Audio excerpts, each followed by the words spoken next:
峰哥，起床了。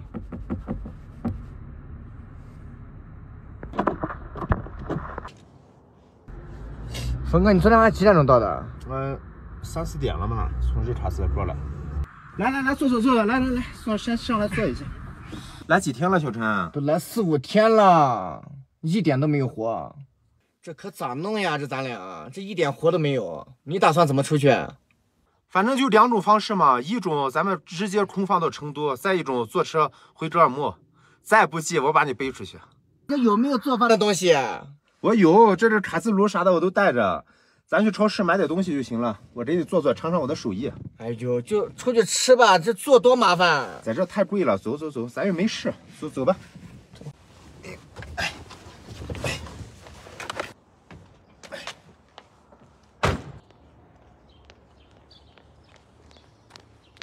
哇，这个云真漂亮。没见过蓝天白云吗？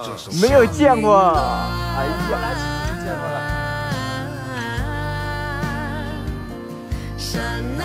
现在我跟峰哥，咱俩去超市采购点东西。今天准备做点啥？地道鲁菜，炒肉片，尝尝。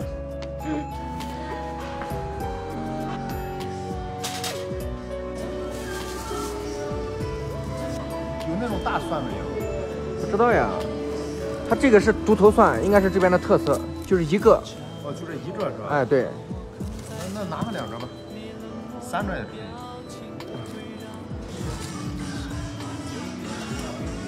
它这没有那种有机菜花，只有这种普通的就普通的吧。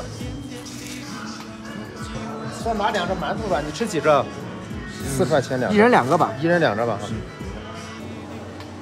有底鸡肉吗？现在咱们已经把东西已经买回来了，待会就准备做点饭，尝尝峰哥的手艺。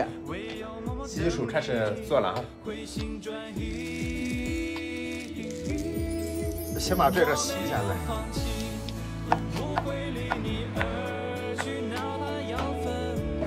峰哥，你这一看挺专业，你这整的。那必须的，我就凭着这一道菜娶了媳妇儿。我这好几天都没吃肉了，这今天峰哥来，这终于吃上肉了，沾你的光了。来吧，起锅烧油。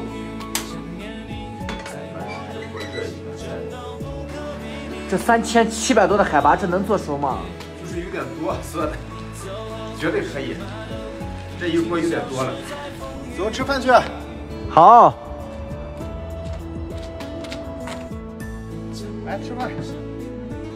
哇，这看着好有食欲啊！使劲多吃肉。你尝一下这肉怎么样？有滋味吗？不错，还行啊。一句先苦后甜，我熬了1年又